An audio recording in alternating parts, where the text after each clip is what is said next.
Okay, today we are talking with Christian Mudry of Ann Arbor, Michigan. The interviewer is Ethan Cutler of the Grand Valley State University Veterans History Project. To start off, Christian, can you give us a little bit of detail, background information about yourself, starting with when and where you were born? Yeah, okay, so I was born in Detroit, Michigan. Lived there until about 4th grade, then I moved up to Hale, which is about 3 hours north of Ann Arbor. Lived there until my senior year of high school, and then went to Ferris State University. Originally I was going to go for football, but ended up joining the Guard, and then ended up in Ann Arbor in the long run. Okay. While you were growing up, you said you went to Hale High School? Yep. Okay. What did your family do while you were growing up? What did your parents do for a living? Well, I lived with my grandmother, Okay. and she was retired, so Okay. just kind of stayed with her. What did she do before she retired? She was a banker. Banker? Yeah. Okay. Were there any other kids in your family besides you? Yeah, I have 2 brothers and 3 sisters. Okay. All right. And you said you went to Hale High School. What kind of a student were you? Were you in school? How did school treat you? It was a real small school. There was Okay. like 60 in my graduating class Okay. at the most. So it was cool, and I did sports and stuff. I did 3 sports, so I was pretty busy with that. Yeah, for sure. Yeah. For sure. What year did you graduate from school? 2010. 2010. Okay. And during high school, did you know that you were going to join? No, I had no intention of joining. Okay. Yeah. Can you give me just a little bit of description of what motivated you to join, or when you first got the idea, or? Sure. Yeah. Well, my brother joined probably a year before I did as a medic, and he kind of talked me into joining. I thought it'd be a good idea, so happy to join. So, can you give me any information about maybe when and where you were during 9/11 and when that happened? Yeah, I was in school. I think I was in 5th grade. I was only in like 5th grade, and I was in like history class or something. And I remember they put on TV and everyone was crying and stuff. It was pretty crazy. And then we went on lockdown and stuff. So. Okay. Yeah. Would you say any of the events from the 9/11 or the 2000s motivated you to join? Yeah, definitely, big time. Okay. Yeah. Is there any memories that you have of, for instance, seeing something and hearing about something that you can remember? I remember my grandma crying, and that definitely impacted it big time. Made me want to join and get in the fight a little bit, I guess. Okay. Did you have any other motivation for joining besides that and your brother? No, it was kind of a last minute thing, and I'm happy I did it, but no, Okay. nothing specific really. So how soon after school did you join? I joined after my 2nd semester of college. I joined maybe like a month after school was done. Okay. Yeah. Okay. And where were you going to school this time? Ferris State University. Ferris State. Okay. All right. When you went to sign up, did anybody go with you? Did your brother go with you, or anything like that? No. No. Okay. Yeah, just me. Can you just run through the process of signing up? What you remember? Yeah. The process of it, and also your thoughts while you were Right. doing it. So the whole time I was signing up, it was a really long process actually. Because you have to take like a test to see what MOSs you can do, which Okay. is basically like jobs. And I wanted to be a medic since I started, so I went and did that, and then we went through, I think it's called MEPS or something, and you just have to make sure you're physically able to join. So did all that. Well, that whole process took probably like 2 months altogether. Then they ask you when you want to go to boot camp and stuff, and I said as soon as possible. So I think they shipped me off within a couple weeks. Okay. Yeah, it's pretty quick. And just to back up just for a second, why did you choose the Guard? Why did you choose the Guard over the other branches of service? Well, originally I was going to go Marine active duty, and my uncle kind of talked me out of that. So I was going to go Army active duty, and then I guess I thought about it longer, and I wanted to get through school as soon as I could. So I thought National Guard would be the way to go. Okay. So,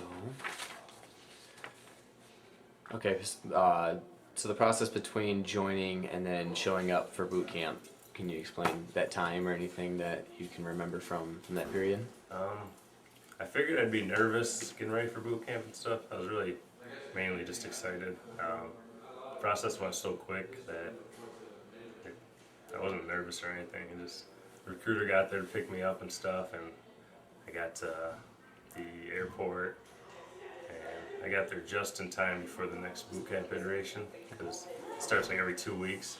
So I got there like within a few hours of it starting, so it went really quick for me. Okay. And where did they send you for boot camp? Fort Leonard Wood. Fort Leonard Wood? Yeah, Okay. which is in Missouri. Missouri? Alright. And how did you get down there? I flew. Flew down there? Yeah. Okay. This would have been, time-wise, this would have been roughly, a date? Oh, I went to basic? Yeah.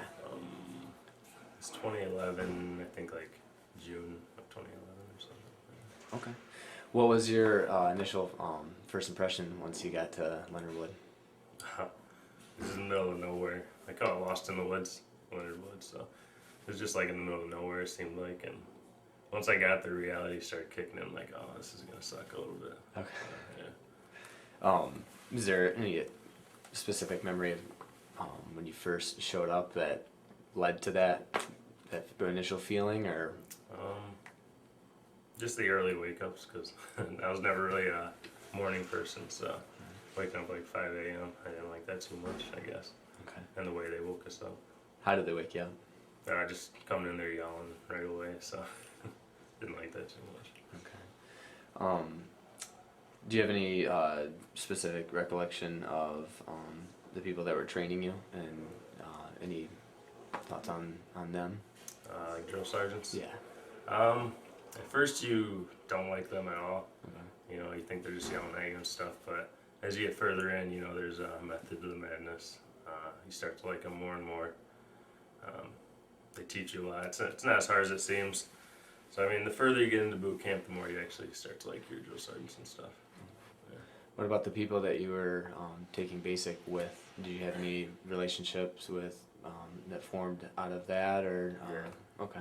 So, they're called battle buddies. Okay. You get really close to your battle buddies, I guess, when you're with them the whole time. There's no cliques or anything like that. Everyone has to work together. If one person messes up, everyone gets in trouble. So it's pretty cool. I liked it a lot. Were they mainly guard, or was it a mix between the different branches? Or? Yeah, it was a mix. I'd say with mine it was mostly guard, probably like 3/4 guard, and then the rest active. Do you know guard and reserve? So. Do you know roughly a number how many you went through with? In my platoon, there's about 30 of us. I'd say like 20 were reserve and guard. No, 10 were active duty. Okay. Something like that. And were they from all over the country, or they? Okay. Yeah, everywhere. I don't think anyone's from Michigan. Okay. What kind of training were you going through while you were doing basic? Like what did we do? Mm-hmm. It seemed like mostly push-ups and sit-ups the whole time, but we did like CLS training, which is combat lifesaver. We did obstacle courses, combatives training, stuff like that. Okay. Overall, you said you had a little bit of adjustment to the morning periods, but overall, how did you feel like you adjusted to basic? I think I adjusted good. I mean, I adjusted pretty quick, so just had to go to bed earlier than I was before, and it wasn't too bad. Okay. And looking back on it, it was really easy. Okay. Yeah. And would you say that the training that you did prepared you well for what you ended up doing while being deployed? Yeah, well, basic, I went to basic for, that's 10 weeks, and then after that I went to my actual medic training, which is 16 weeks. Okay. And that's more. And then when I deployed, I did medic stuff and S2 stuff, it's called. Okay. It's Intel Analyst. Okay. So I didn't really train for that, but they taught me before we deployed a little bit. Okay. So before you did between when you left basic and before you went into your medic training, did you have any time in between that you were in transition? You went straight from basic to Yeah. medic? Okay. I'd say going from basic to AIT it's called. That was the medic training, advanced individual training. Okay. I'd say I was more nervous for that than to basic because you know all your battle buddies from basic and stuff, and you have to leave them and meet new ones. So I was more nervous for that than anything. Okay. And where was your AIT at? Texas. In Texas. Okay. Do you know? Fort Sam. It's in San Antonio. Okay.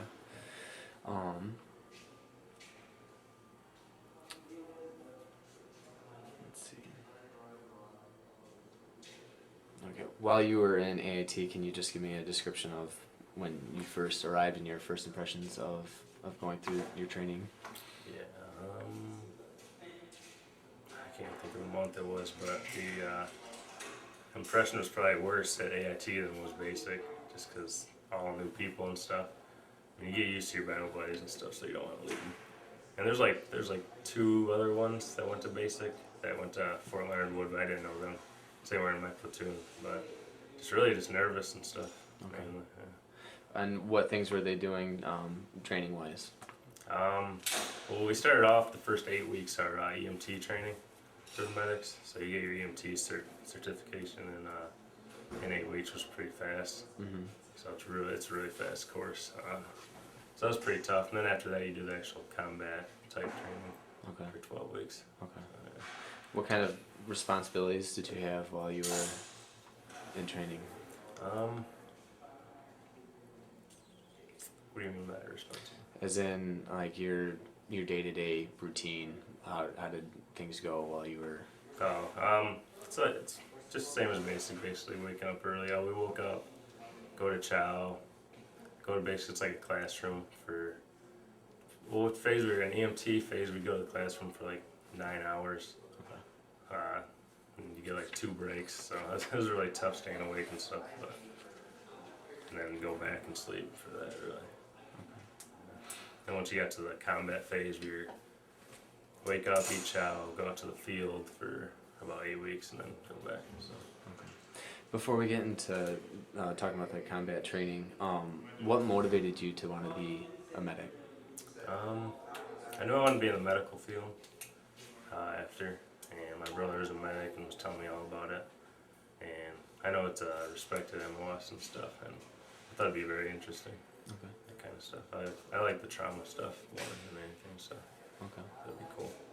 How did your combat training go while you were there? It was good. Okay. Yeah, I liked it. Learned a lot. Definitely learned a lot.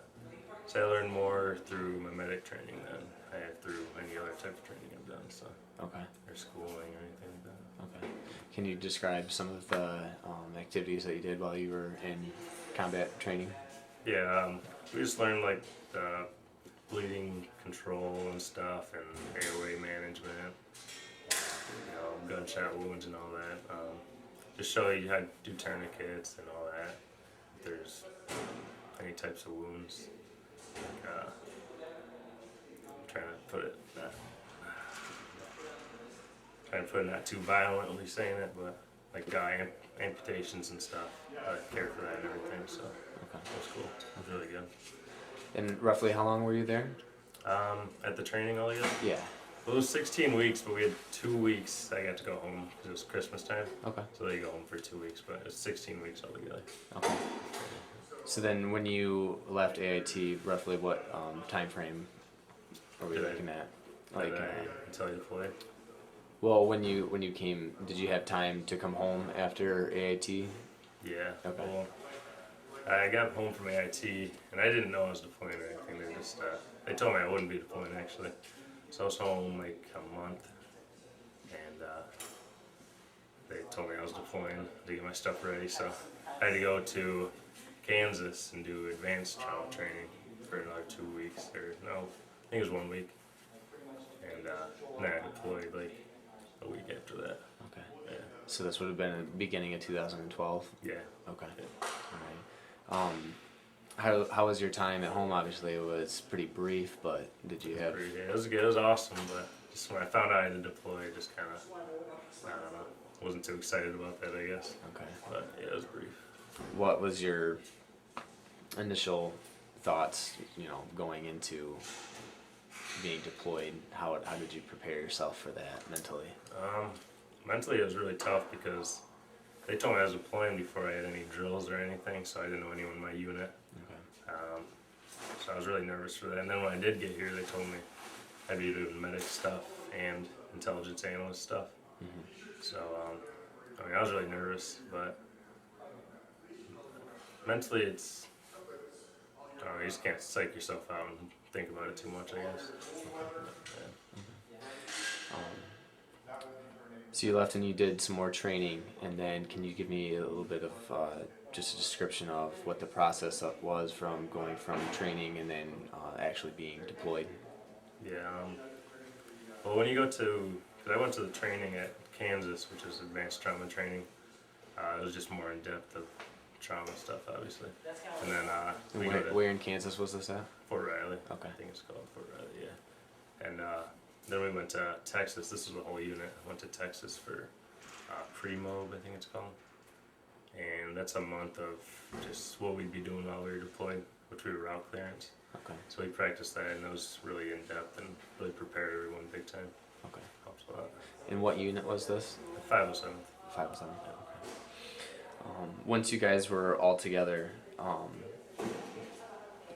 you just explain before and how you got into country and the way that you guys traveled and everything like that? Yeah, so we met here in Kalamazoo, all loaded on the bus, took a flight to Texas, stayed there for the month for the pre-mob training, and then we took a flight to went through Maine and then Germany, and I don't know, we went through a bunch of places. Stopped at Manus, which is, I'm not sure exactly where that is. And there we got issued a bunch of gear and stuff for the deployment. Okay. And then from there we went to Afghanistan. Okay. And the pre-mob, that's pre-mobilization, is that okay? And what did that consist of? Just I mean, we do weapons qualification, stuff like that. Learning how to use the vehicles we were going to be using when we deployed. And just getting used to the heat, really, because we were in Texas and stuff, so Okay. that's about it that we did there. Okay. Your first arrival in country, in this is Afghanistan, correct? Okay. What was your initial impression? What were your first thoughts? Reality hit in when I stepped off the plane because we were really in the middle of the desert, just looking around. It was super hot. It was May. Just really kicked in oh, we're really here. You know, it's a shock, but I wasn't really nervous. I was kind of excited to be there. You know, once you get there, you get a different mindset. But yeah, just the reality kicked in, I guess. Okay. Where were you based? Fort, let's go. What's that? Thing of Leonard Wood. It's Leatherneck. There you go. Leatherneck. Okay. Roughly where is that in Afghanistan? It's southwest. Southwest. Yeah. Okay. What was your impressions of Camp Leatherneck? It was a pretty big base, and when we got there, it was basically all Marines. It's mainly a Marine base. Okay. So definitely felt pretty safe there because it was a big base, but it was weird because I wasn't expecting to be Marines, but we were with all Marines and stuff. Okay. So it's cool, but I liked it. Okay.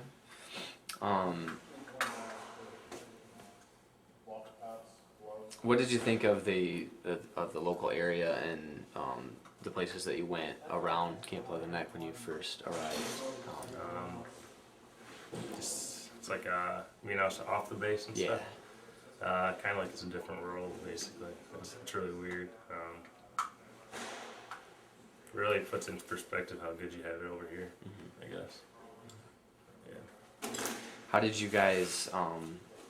Were you guys broken up as a battalion when you got in? Were you guys? How can you explain that process? Yeah, sure. So not everyone went to Leatherneck. There's some other bases and stuff, but most of us were at Leatherneck, and they kind of split us up. I'm not sure how they split it up, but there'd be 20 soldiers at different bases. I'd say altogether there's probably about 40 on different bases, and the rest of us were on Leatherneck, which was, I don't know, I'd say 80 of us. I really don't know the numbers. Okay. Did you have any first impressions of local population of people? Did you run into any of the local populace? Yeah, a little bit. Depending on where you were at, the environment was either friendly or hostile, but I don't know. It just depends where you are, I guess. Okay.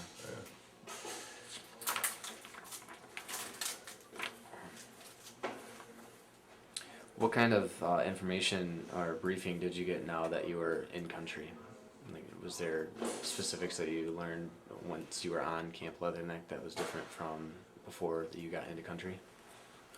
Yeah, there's a bunch of briefings. It's hard to remember all of them, but there's just learning if you're a prisoner of war, how to get out of it, how to escape, and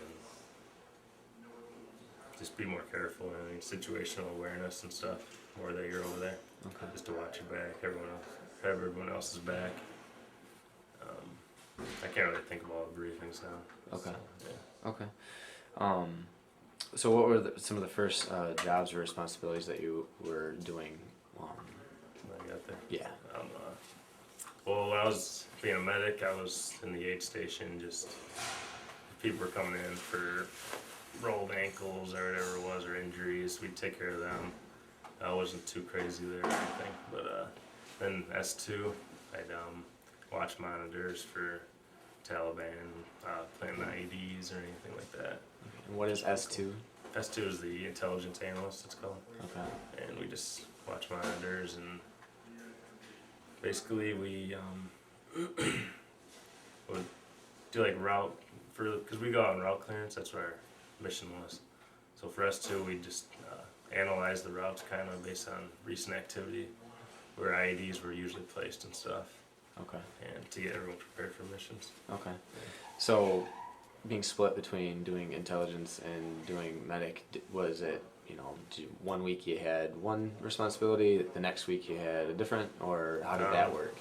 I kind of had like a schedule, but usually I do S2 stuff almost every day, basically. I think Thursdays were the only days that I'd do only medic stuff. Okay. I kind of do both, depending on what they needed. Okay. Yeah.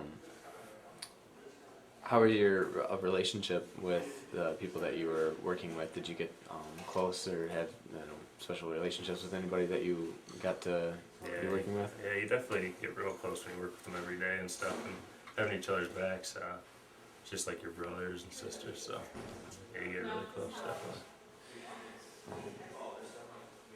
Are there any specific memories that you have of some of the jobs that you were doing, like outside of base or on base, that come to mind when looking back and thinking about that time? What do you mean by like? Any just specific memories that you are coming up thinking about while sitting here talking with me? Yeah.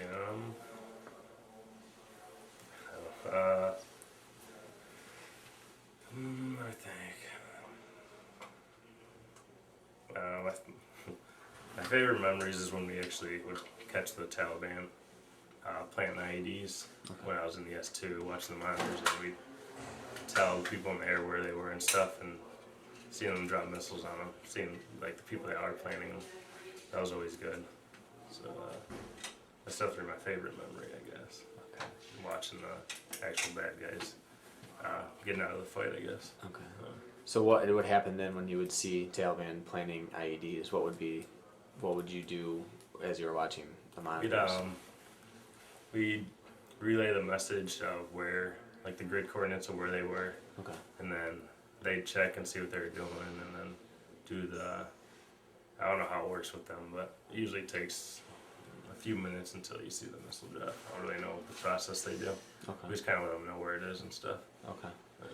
Can you describe, just for people that don't know, the process of the surveillance of how that works? You can go into as much or little detail as you want, but like what that basic responsibility would be while you were doing that. Yeah. So if we've seen someone planning with the Right. responsibilities, so we just see them planning. It's like I don't know what the system's called, but it's some type of system. You copy and paste the grid coordinate of where they were. Okay.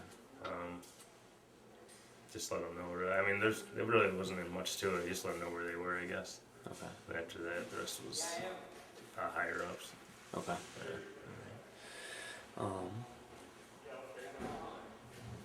So then, if you would you, besides seeing them actually physically plant them, would you guys get calls of where there might be yeah. specific, you know? Yeah, there'd be people calling us too, letting us know if they seen something, call us. Okay. Then we'd look for it, and then we'd call higher. Okay. Yeah. So would these be also fellow military, or would these be local populace calling? It's fellow military calling us, and then populace would tell people on missions and stuff, and they'd bring it to us or whatever. Okay. Yeah. Okay. Besides planning IEDs, did you see any other Taliban activity while you were over there? Yeah, we'd see gunfights and stuff every now and then. A lot of it's just seeing them just walking around and stuff. I mean, not too exciting all the time, but yeah, we'd see gunfire and stuff too. Okay. Yeah. What was your first impression or first initial thought when you saw, you know, the first Taliban? Yeah, this is real. This is real. Anger, really. You know, seeing them trying to hurt us. You know, you get angry, kind of. But just that it's real. You know, really do it to watch each other's backs and stuff. It's serious. Right. It's not training anymore. Did you have any specific close calls that? Me specifically, no. Our unit did. I don't know if I can go into detail about it, but yeah. Okay. So. Did you ever work with local national forces or NATO forces or anything like that? Yeah, we worked with other forces a lot. We didn't go on missions with them, but like when it came to S2 and stuff and communicating, we worked with them a lot. I know for people that are attached to other bases, they train the local nationals and stuff. Okay. So, I mean, I didn't get to do it, but yeah. Okay. There's other people that did, Okay. depending on where they were. Did you have any personal interaction with any of them, or not really? A little bit, but not much. I had to go on missions, went on a few, and I'd have a little bit, but not too much. Okay. Do you have any perspective on them or on? Just different, I guess. I don't know. I would not explain that.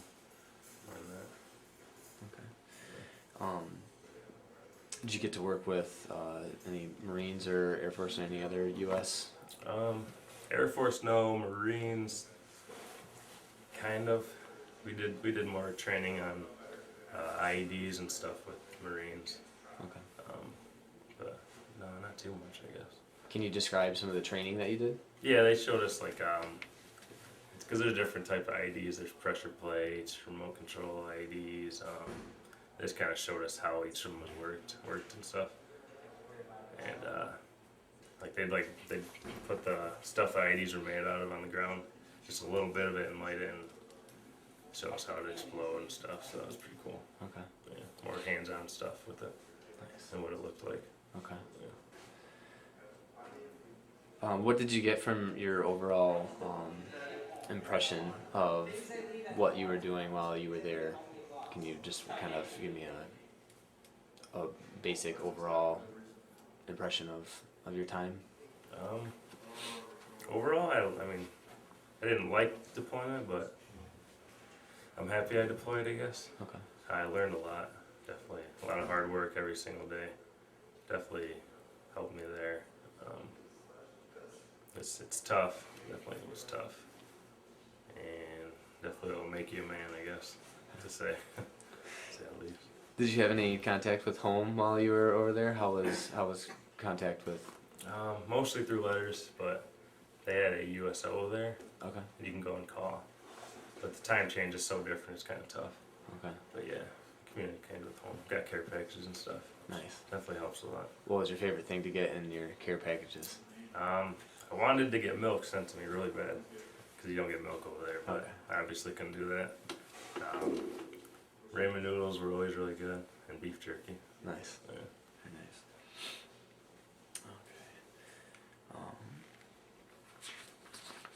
All right. So this would have been the beginning of 2013 when you would have been getting the news that you were going to be leaving. Mhm. Okay. Can you just give me a description of what that process was like, getting knowledge of that you're going to be coming home and leaving in country? Yeah, really excited. Because, I mean, you're going, it seems like you get there and days go by slow, but weeks go by fast over there. So, it seems like you get there and you're leaving right away almost. It seems weird saying that, but like I said, days are slow, weeks are fast. And then our last month, we trained the people replacing us. Okay. So, but everyone's really excited. But you can't let your guard down or anything for the last month. Right. How was that training? The people that were coming in, did you do you have a sense of, things that were taught to you that you passed down or anything like that? Depending on who you're training, because we were National Guard and we were training active duty. Okay. And because they were active duty, they kind of thought they knew more than us, so it was tough at times. Okay. And you tell them something and they wouldn't believe you. So, I mean, sometimes it was tough, but, you just tell them everything that happened. If there's certain events that you want prevented, you tell them about it. Okay. But other than that, they took over pretty quick, so. Okay. Yeah. And how did you get back home? By flight. By flight? Yeah. Okay. Did you have any stops along the way that you... Yeah, I think it was the day we were leaving, I think the base got attacked or so, I don't know what happened, but we ended up getting stuck at the airport for another like 2 days. Okay. So we were just sleeping there. That kind of sucks. So we went straight to Manis from Afghanistan, which is where we stopped on the way there. And then went through Germany, then Texas, and then back to Michigan. Once you got back home, how was the transition returning to civilian life, to getting back to coming home to Michigan, because you had gone through basic and then your AIT training and then deployed fairly quickly? How was that transition coming back home? It was actually pretty tough, a lot harder than I thought it'd be. Okay. Just because everything's so different. Like I said, it's like another world, and you're not just around your battle buddies and stuff. So it was tough overall, I think. Okay. A lot tougher than I thought it'd be, but definitely still exciting getting home and everything. So I like getting home for sure. When you came home, did you take some time off before you went back to school, or did you sign up immediately? Yeah, I or... took some time off. Okay. Just to see family and stuff. Nice. Yeah. A few months. So this would have been spring, summer 2013? Yeah. Okay. And then what are you doing now currently? Are you still in school now? Or? Yeah. I'm Okay. in school now, and I work at a VA hospital. Okay. So I work with veterans and stuff, so it's really cool, rewarding. Nice. What do you do for the job? I'm a patient transporter, so I just push them to their appointments and stuff, and just kind of talk to them on the way and stuff, so it's pretty cool. It's like World War II vets and Vietnam and stuff, so it's really cool. You get to hear interesting stories. Yeah. You guys talk quite a bit. Me being a vet and stuff, they tell me more than they do some other people and stuff. So there's some interesting stories for sure. Nice. Yeah, it's cool. And what are you studying in school? Nursing. Nursing. Okay. I'd like to be a trauma nurse in the long run. And you're doing that at Eastern? Yeah. Okay. All right. And can you just give me a description of how the process works of being in school and also working, but also serving in the Guard? How that works? Busy, I guess. Like working 5 days and going to school, and then coming here for your 2 days off, and then going back to work and school. I mean, it can get busy, but they don't conflict too much, unless like the 2 week summer training, which we have. You just have to take time off for school and work. It's not much way of getting around that, I guess. Okay. It doesn't conflict too much. Okay. Looking back at your overall, since you joined and leading up to today, can you give any sort of description of how that has impacted you personally? Yeah, definitely made me more independent for sure. I know when I lived, before I joined, I usually stuck to my little town of Hale. Didn't really go places too much, So definitely made you more independent. Definitely made you grow up a little bit. Definitely a bunch of positive impacts for your life. I like it a lot.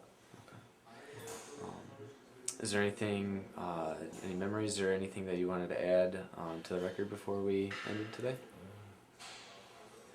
No, just overall joining was definitely a great choice. You make some great friends, great brothers and stuff. So I definitely wouldn't change joining. Okay. To close, I would like to thank Christian again today for talking with us. And today is September 27th, 2014.